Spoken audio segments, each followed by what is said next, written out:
크립토 시장을 면밀하게 들여다보는 시간. 안녕하세요. 오늘의 코인 진행의 권지영입니다. 이제 우리는 명절 연휴를 앞둔 금요일을 맞았습니다. 하지만 우리 시장은 명절이든 아니든 하루 24시간 동안 계속해서 굴러가죠. 그런데 어떨 때는 우리 시장도 조금은 쉬어갔으면 좋겠다라는 생각이 들기는 합니다. 우리 시장에 계속해서 조금 약한 흐름이 나타나는 만큼 명절을 대비해서는 어떤 전략들 세워봐야 할지 전문가님과 꼼꼼하게 짚고 넘어가 보도록 하겠습니다. 일단 간밤에 마감됐던 뉴욕 증시 상황부터 함께 살펴보시죠. 자, 뉴욕 증시 3대 지수 반복되는 악재 속에서 이 기술주 중심의 하락이 나타나면서 일제히 하락 마감하는 모습 나타났습니다. 특히 다우 지수도 5만 포인트를 반납하는 모습까지 나타났죠. 여전히 인공지능이 산업 전반을 조금 어지럽힐 수 있다. 이런 우려감이 계속해서 퍼지면서 소프트웨어 관련주들의 조정이 이어졌습니다. 여기에 또 양호한 실적을 내놓았던 대형 기술주들마저도 조금 흔들리는 모습들이 나타났습니다. 애플이 5% 넘게 하락했고요. 아마존과 메타도 2%대의 하락률을 보였습니다. 그리고 또 오늘은 귀금속도 하락세를 보였는데요. 금이 3% 그리고 은이 10%가량 빠졌습니다.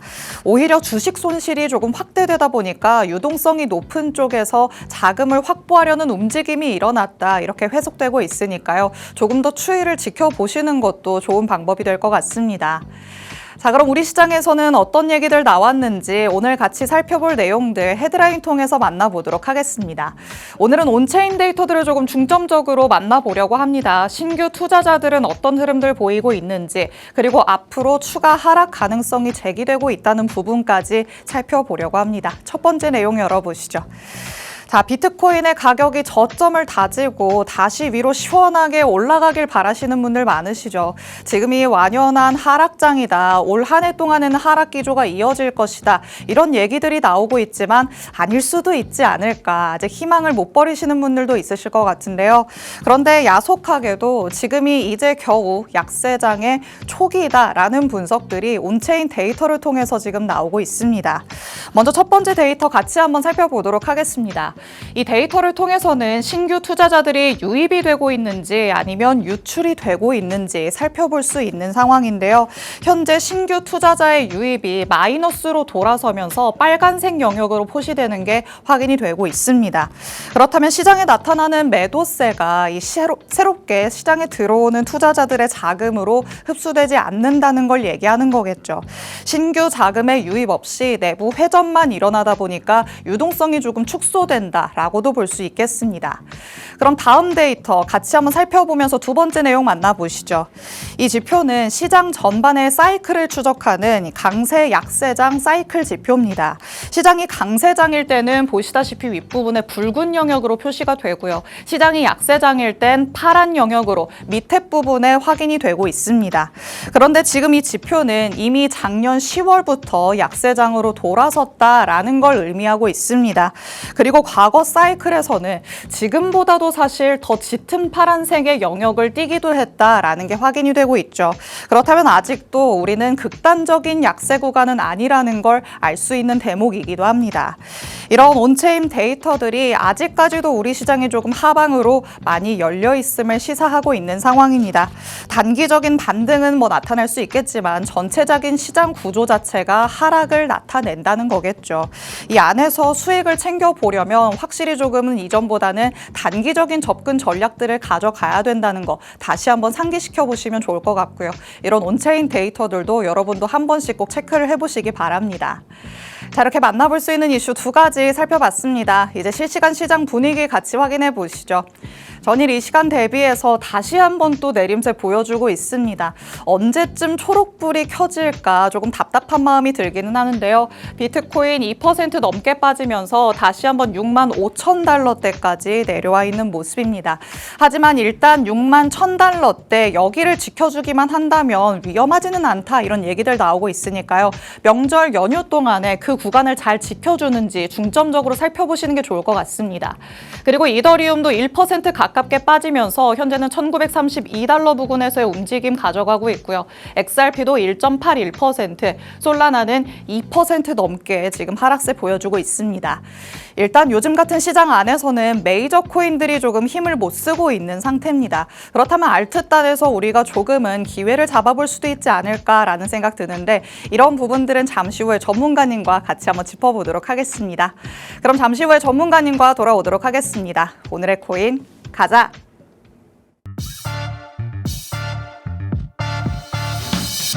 금요일 오늘의 코인 본격적으로 출발해 보도록 하겠습니다. 저희 방송 55분까지 진행될 예정인데요. 방송 끝나고 나서도 시장과 관련된 이슈들 계속 업데이트 받고 싶다라는 분들 위해서 하단에 QR코드 마련해 뒀습니다. 이 QR코드 스캔해서 정보방 안으로 입장하시면 저희 방송 끝난 직후부터 전문가님의 전략 24시간 동안 받아가실 수 있습니다. 이제는 주말을 끼고 또 명절도 시작되는 만큼 이 연휴 기간 동안에도 전문가님의 전략들 이 안에서 꼭 챙겨가 보시기 바랍니다. 자, 그럼 오늘 저와 함께할 전문가님 이제 모셔보도록 하겠습니다. 오늘 김우석 전문가님과 함께합니다. 전문가님 어서 오세요. 안녕하세요. 인사부터 해주실게요. 네, 안녕하세요. 김우석입니다. 이제 어제 또 시장에 한 차례 또 눌림이 나오는 모습을 보여주었는데요. 참 이게 아이러니한 게 나스닥이 올라갈 때는 우리 비트코인은 힘을 못 쓰는데 또 내려갈 땐 같이 미끄럼틀을 타는 모습을 보여주고 있습니다. 그래서 아마 많은 시청자분들이 좀 공포감을 또다시 느끼고 계실 것 같은데요. 다시 저점을 달성하면 어떡하나 라는 공포감을 좀 느끼고 계실 것 같습니다. 근데 저는 이제 어제 방송에서 말씀을 드렸듯이 이 CPI 결과가 상회할 것으로 예상을 하고 있기 때문에 거기에 좀 선반영된 그런 결과가 아닌가라는 생각을 하고 있고요. 저 같은 경우에는 65.7K에서 어제 매수를 진행을 했다고 말씀을 드렸는데 어제 나스닥 상황을 보고 조금 한 차례 익절을 진행을 했거든요. 하고 나서 다시 마지막 하락 채널 구간이 65K에서 또 지지를 해주고 있어서 저는 65.2K에서 다시 재매수를 진행하는 상황입니다. 그래서 저는 저 같은 경우에는 아직까지는 약 반등을 해주지 않을까라는 관점은 유효하고요. 그래서 이제 오늘 어떻게 보면 CPI 발표가 있지 않습니까? 그래서 오늘 CPI에 대해서 또 다시 한번 짚고 넘어가 보도록 하겠습니다. 네, 밤사이에 말씀해 주셨다시피 우리 시장이 한 차례 더 내려앉는 모습이 나타났습니다. 일단 최근에는 계속해서 이 정도는 내림세가 많이 나타났다 보니까 아휴, 또 이러네 라고 생각하시는 분들이 많으셨을 것 같은데요. 전문가님이 바라보시기에는 오늘 밤에 발표되는 CPI가 어느 정도 예상치를 상회할 것으로 예상되고 있기 때문에 이에 대한 선반영 흐름들이 나타난 게 아닌가라고 지금 바라보고 있으십니다. 그렇다면 그 다음에는 과연 올라갈 수 있을 것인지 그리고 이 안에서 우리가 어떤 부분들을 조금 더 디테일하게 살펴봐야 되는지 전문가님과 같이 하나씩 짚고 넘어가 보도록 하시죠. 자, 일단 오늘 밤이 조금 관건이 될 것 같아요. 우리 시간으로 10시 반에 지금 CPI가 발표되죠. 맞습니다. 그래서 일단은 이 CPI 결과가 예상치가 상회이기 때문에 예상치는 0.3%겠지만 우리 시장 참여자들이 예상하는 수치는 0.4%이기 때문에 물론 순간적으로 상회를 하게 되면 단기적인 조정은 무조건적으로 나오죠. 그렇죠. 대신 그 이후에 1, 2분 정도는 조정이 나오다가 그 이후가 이게 정말 진짜 하락인지 아니면 가짜 하락인지를 좀 알 수가 있을 것 같습니다. 1, 2분 정도를 그러면 지나고 나서도 만약에 30분, 1시간 넘게 하락세가 나타난다면 그건 좀 이어질 거라고 봐야 될까요? 그럴 수밖에 없다고 생각을 해요. 일단은 지금 낮부터 좀 계속해서 지속해서 봐야 될 것 같지만 제 관점으로는 63.5K까지는 열어놔야 된다라고 생각을 하고 있거든요. 네. 그래서 63.5K가 만약에 무너지게 된다면 우리가 조금 상승을 반등도 조금 힘들지 않을까라는 생각을 하고 있습니다. 전문가님께서도 65.2K에 다시 지금 진입하셨다고 했는데 이거 괜찮은 건가요?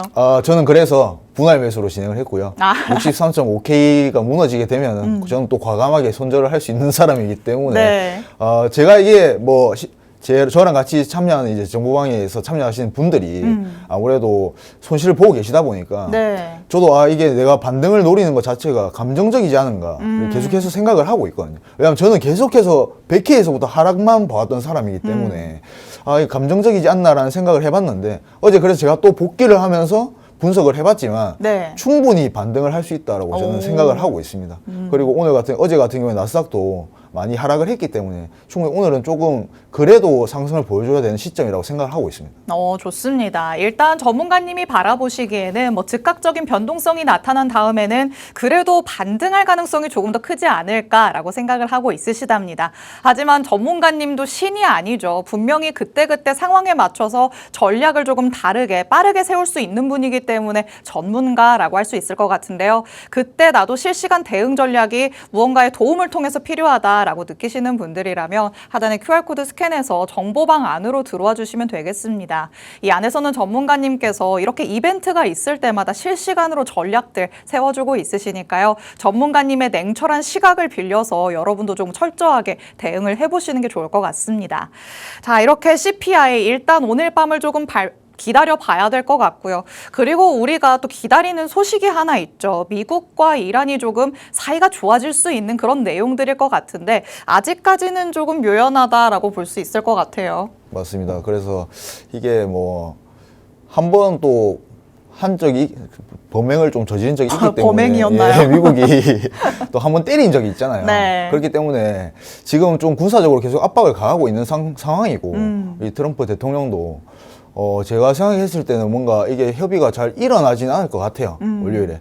근데 협상이 잘 된다고 해도 이게 진짜 호재로 작용을 할지는 의문입니다. 아, 그래요? 시장 상황 자체가 차트가 지금 안 좋은데 저는 오늘이 관건이라고 생각을 하거든요. 오늘 정말 반등을 해줄 것인지에 따라서 이게 월요일의 결과 자체가 이미 뭐 트럼프가 이때까지 해온 행동들이 있잖아요. 그렇기 때문에 이게 뭔가 큰 뭔가 악재로 작용도 하지 않을 것 같고 협상이 된다고 한들 그냥 조금 지지 정도를 해주지 않을까라는 생각을 하고 있습니다. 결국에는 뭔가 우리 시장에는 노출이 되어버린 재료다 이렇게 조금 해석을 해볼 수가 있겠네요. 네, 맞습니다. 우리가 뭐 이미 요새는 트럼프 대통령의 입김 자체가 안 들어가는 상황이잖아요. 네. 그리고 뭔가 이미 지정학적 리스크들도 많이 선반영이 되어 있는 상태이기 때문에 그냥 어느 정도 단기 조정만 나올 뿐 결국엔 또 차트대로 움직이지 않을까라는 생각을 하고 있습니다. 좋습니다. 일단 다음 주에 미국과 이란이 다시 한번 협상을 진행한다라고는 하는데요. 물론 CPI처럼 이에 대한 즉각적인 반응은 나올 수 있겠지만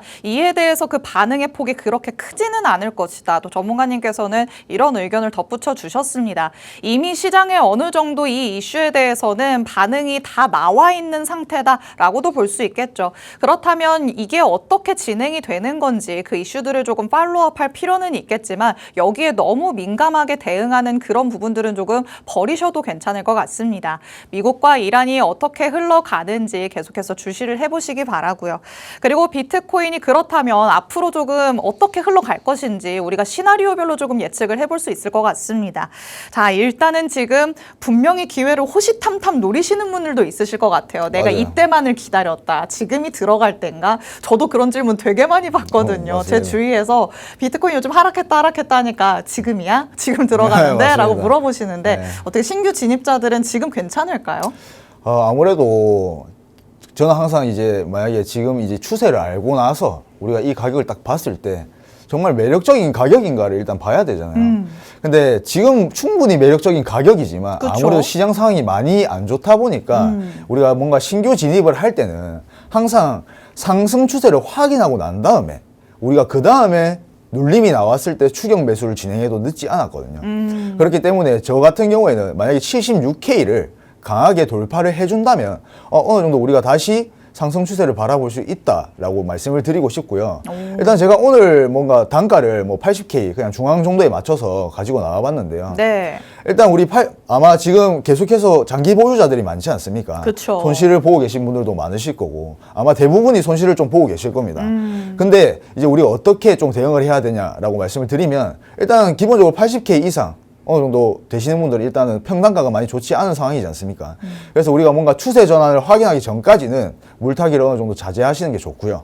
그리고 우리가 추가 매수 같은 경우에는 기본적으로 저는 추가 하락을 보고 있는 사람이기 때문에 물론 기술적 반등은 할 수 있지만 그 이후에는 중장기적으로 봤을 때는 우리가 하락 추세가 맞지 않습니까? 그쵸. 그래서 어느 정도 조금 더 저점이 나왔을 때 저는 추가 매수를 진행하시는 걸 조금 추천을 드리고요. 제일 좋은 시나리오는 아무래도 뭐 기술적 반등을 지금 해서 우리가 물량을 덜어내는 게 가장 좋은 시나리오가 아닐까라는 생각을 하고 있습니다. 그리고 80K 이하는 당연히 이제 우리가 또 60K 이탈 하고 저점이 다시 갱신이 됐을 때 어느 정도 추가 매수를 진행을 하셔라 라고 말씀을 드리고 싶고, 지금 기술적 반등이 나온다면 충분히 분할 매도를 혹은 약익절을 진행을 하셔서 하시는 게 좋을 것 같습니다. 좋습니다. 일단 내가 보유하고 있는 이 비트코인의 평단이 어디인지 다시 한번 되짚어 보시는 게 제일 우선적인 과제가 되겠죠. 내가 지금 어느 정도 약손실 구간에 있다 싶으신 분들이라면 이 60K 여기를 이탈하게 됐을 때 조금 추가 매수를 하시는 게 좋을 것 같다라는 의견을 주셨고요. 그보다도 평단이 조금 더 높으신 분들이라면 손실의 폭이 상대적으로 클 수밖에 없기 때문에 확실하게 추세 전환이 확인이 될 때까지 기다렸다가 그때서야 추가 매수를 하는 게 좋겠다. 이렇게 조금 나눠서 추가 매수 타이밍까지 짚어주셨습니다. 그리고 신규 진입을 원하시는 분들, 물론 지금의 가격만 놓고 보더라도 매력적인 가격인 건 맞습니다. 하지만 지금 들어간다고 하면 앞으로의 조금 기다림이 길어질 수가 있겠죠. 가격 자체는 괜찮지만 당장에 지금 올라간다는 보장이 없기 때문에 추세가 확인될 때까지 기다렸다가 같은 가격이라도 그때 들어가는 게 낫겠다. 전문가님께서 이렇게 말씀을 하신 거니까요. 조금 더 나의 손익비 그리고 기회비용을 잘 따져보시면서 매수 타점을 잡아보시는 게 좋을 것 같습니다. 자, 그렇다면 다음 주 우리가 조금 이 현실에서는 쉬어가는 장이 연출이 되는, 쉬어가는 타이밍이 연출이 되는 주다 보니까 이럴 때는 조금 어떻게 대응을 해보면 좋을지 같이 한번 짚어보도록 하겠습니다. 자, 우리가 뭐 명절 동안 쉬기는 쉬어도 우리 핸드폰 켜서 계속 확인을 하실 거 아니에요. 맞습니다. 어떤 부분들을 조금 더 짚어보면 좋을까요? 일단 아무래도 뭐 핵 협상 문제를 조금 눈여겨봐야 되고, 그리고 오늘 이제 CPI 결과에 따라서 어느 정도 약 반등을 만약에 오늘 보여준다면은 명절에는 좀 휴대폰 보지 말고 쉬십시오 좀. 가족들이랑 좋은 시간 보내셔야지. 이런 거는 제가 하는 거거든요. 저는 이제 집에 안 내려가기 때문에 사무실에서 또 혼자서 이렇게 과자 아유. 먹으면서 이제 차트만 보고 있을 거기 때문에 과자는 조금 빼셔도 괜찮지 않을까요? 이런 부분들은 이제 저한테 조금 맡겨주시면 좋을 것 같습니다. 좋습니다. 일단은 다음 주의 방향성을 결정할 수 있는 것들이 오늘 그리고 주 초반 월요일에 나타날 예정이기 때문에 명절 동안에는 크게 변동성이 일어날 것 같지는 않다. 전문가님께서 이렇게 말씀을 하시는 거죠. 명절에는 가족들과 좋은 시간 보내시면서 진짜 전략이 필요한 순간이 있다 싶으실 때는 정보방 안에서 전문가님 통해서 받아보시면 좋을 것 같습니다. 자, 이렇게 우리가 조금 짚어볼 수 있는 내용들 만나봤으니까요. 이제는 시장 안으로 들어가서 비트코인의 움직임 같이 한번 파악해 보도록 하겠습니다. 자, 지금 실시간으로 비트코인이 또 밤사이에 조금 내려가는 모습은 보였는데 기술적으로는 더 내려간다는 걸 의미하고 있을까요? 아니면 조금은 다시 올라갈 수 있을까요? 일단은 저는 계속해서 좀 기술적 반등을 보고 있고요. 일단은 차트를 한번 보겠습니다. 네. 지금 차트 보시면 제가 1시간 봉으로 지금 하락 채널을 그려놨는데요. 딱 지금 이 하락 채널에 도달을 하고 나서 다시 조정이 나오고 지금 65K에서 다시 반등을 해주고 있는 모습이죠. 근데 이 반등이 그대로 올라가서 우리가 여기를 뚫고 지지를 하고 올라가는 게 가장 큰 좋은 시나리오고요. 만약 다시 이 고점에서 막혀서 하락하게 된다면 우리가 제가 여기 선을 그려놨는데 이 지지 구간인 64K 그리고 64K가 무너지게 되면 최종으로 63.5K까지는 바라봐야 할 것 같습니다. 그래서 이 부분을 오늘 좀 중요하게 보시면 좋을 것 같은데요. 그래서 지금부터는 조금 좀 중요하게 보셔야 될 것 같습니다. CPI 발표 전까지는. 저는 계속해서 상승 시나리오를 어느 정도 보고 있기 때문에 충분히 이 72K까지는 도달을 충분히 해줄 수 있지 않을까라는 생각을 하고 있습니다. 지금 1시간 봉으로 전문가님이 설명을 해주셨는데 지금 상단에 있는 추세선을 맞고 내려오느냐 아니면 거기를 뚫고 올라가느냐 그게 관건이 될 것 같습니다. 일단 내려오게 된다면 이 하단의 추세선은 딱 라인을 그어서 설명해 주셨죠. 하단으로는 64K가 중점적이다라고 얘기를 해주셨으니까 여기에서 다시 한번 반등이 나타나는지 확인을 해보시면 좋을 것 같고요. 그리고 전문가님이 지금 저항을 맞고 내려오는지 확인해 봐야 된다라고 말씀하셨던 그 상단 추세선 있잖아요. 거기는 지금 가격적으로는 어떤 라인을 얘기해주고 있을까요? 지금 가격적으로 보면 67.5K 정도가 되죠. 7.7K 정도가 되는데 우리가 지금부터 저는 상승을 좀 반등을 해줘야 된다라고 생각을 하거든요. 지금 또 한 차례 눌림이 나오면서 다시 이 채널을 다시 리테스트하게 된다면 이 구간이 무너지게 되면 아무래도 조금 힘든 상황이 오지 않을까라는 생각을 하고 있습니다. 좋습니다. 일단 1시간봉으로 봤을 때 단기적인 흐름을 예측해 본 거라는 거 다시 한번 염두에 두시면 좋을 것 같고요. 상단에 위치해 있는 추세선 지금 상황으로서는 67K 정도 된다라고 보시면 되겠습니다. 여기에서 과연 뚫고 올라가는지 아니면 다시 한번 저항을 맞고 내려오는지 여러분이 유심히 지켜보시면서 그에 맞춤 대응 전략들을 꼭 챙겨가 보시면 좋을 것 같습니다. 하지만 혼자서는 이런 것들 나는 추세선 어떻게 그어야 될지 모르겠다. 방송 볼 때는 알겠었는데 혼자 차트 켜보니까 어딘지 하나도 감이 안 잡힌다 하시는 분들도 있으시죠. 이런 분들 위해서 정보방이 마련되어 있는 겁니다. 이 안으로 들어오시면 전문가님이 여러분이 혼자서는 못하시는 것들까지 척척 해결해서 알려주시니까요. 정보방을 조금 100% 활용해 보시는 게 도움이 되지 않을까 싶습니다. 자, 이렇게 비트코인의 방향성까지 한번 체크를 해봤으니까 이제는 지금 시장 안에서 전문가님이 그럼 어디에 눈을 두고 있는지도 같이 한번 확인해 보도록 하겠습니다. 자, 지금은 역시나 단기적으로 조금 무언가의 전략을 세워봐야 될 때잖아요. 네. 전문가님이 바라보시는 단기적으로 조금 접근하기 좋은 코인 어떤 게 있을까요?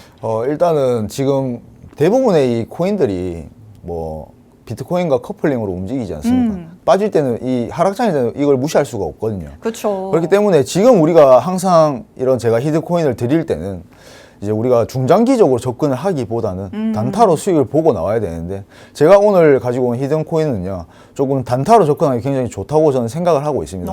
예, 지금 정보방에 입장하고 계신 분들은 이미 어제 매수를 또 진행을 하셨거든요. 그래서 항상 매수를 하실 때는 풀 매수하시면 안 되고요. 예, 분할 매수로 진행을 하셔야 됩니다. 하셔야 되고 제가 지금 그어놓은 이 325 구간을 무너지게 되면 우리는 또 언제든지 손절을 할 준비를 하고 있어야 됩니다. 그래서 우리가 단타로 접근하는 거기 때문에 지금 손익비적으로 봤을 때 나쁘지 않은 코인이고요. 충분히 지금 이렇게 하락장 속에서도 상승세를 조금 그래도 반등을 보여주고 있는 모습을 보여주고 있기 때문에 우리는 충분히 진입을 해볼만 하지 않나라는 생각을 하고 있습니다. 지금 그어주신 325 구간이 분할 매수의 마지막 단계다. 이렇게 볼 수 있는 구간인 걸까요? 네, 맞습니다. 저는 중장기적으로 하락 그리고 지금 단기적으로 반등을 보고 있는 상황이기 때문에 지금 히든코인도 매수를 진행할 수 있는 거지. 계속해서 우리가 하락장인데 뭔가 반등만 노리고 뭔가 매수를 진행하기에는 조금 리스크가 있지 않습니까? 그렇죠. 손절을 하는 경우가 더 많거든요. 제 경험상. 그렇기 때문에 이런 하락장일 때는 우리가 또 공매도로 한번 접근을 해볼 수 있는 방법도 있습니다. 그런데 전문가님이 그어주신 이 선을 보고 저기 590 라인까지는 무조건 간다는 건가 보다 이렇게 생각하시는 분들도 있으실 것 같은데 여기까지 간다는 게 아니라 그 전에 슈팅이 어느 정도 나오고 약간 멈칫하는 모습을 보이면 거기에서 그만둬야 되는 거겠죠? 이거는 뭐 아시다시피 투자하시는 분들은 실시간 상황에 따라서 우리가 어제 같은 경우에도 제가 65.7K에서 72K까지 최소 72K까지 바라봤지만 네. 상황에 따라서 익절을 진행을 했지 않습니까? 그쵸. 그렇기 때문에 이게 우리가 무조건 590까지 간다라는 것보다는 지금 진입을 했을 때 어느 정도 우리가 약 10%에서 15% 정도는 충분히 수익을 볼 수 있는데 이거를 저희가 뭐 시장 상황에 따라서 맞춰서 진행을 해야 되지 않습니까? 그걸 그쵸. 운용이라고 하고요. 그래서 무조건적으로 590까지 기다리지 마시고요. 이거는 진입을 하시면은 어느 정도 이제 우리가 상황에 맞춰서 익절을 하거나 혹은 뭐 추격 매수를 할 수도 있는 거고 시장 상황이 좋아지면 그래서 그건 상황에 맞춰서 해야 된다고 생각을 하고 있습니다. 좋습니다. 전문가님의 오늘의 히든코인 4시간봉 차트를 통해서 같이 한번 확인해 봤습니다. 우리가 조금 접근해 볼 수 있을 만한 라인들 그리고 목표로 바라볼 수 있는 라인까지 짚어주셨지만 말씀해 주셨다시피 실시간 시장 상황에 따라서 대응 전략은 바뀌기 마련입니다. 이 정보방 안에 들어오셔야 자세한 전략들 받아가실 수 있겠죠. 지금 바로 들어오셔서 전문가님 통해서 꼭 챙겨가 보시기 바랍니다. 오늘 저희가 준비한 내용은 여기까지입니다. 본 방송에서 제공해드리는 정보는 투자 판단에 대한 조언일 뿐 해당 자산의 가치 또는 상승 하락을 보장하진 않는다는 점 유의해 주시기 바랍니다. 명절 잘 보내시고요. 저희는 다음 주 목요일에 다시 찾아뵙도록 하겠습니다. 시청해주신 여러분 고맙습니다.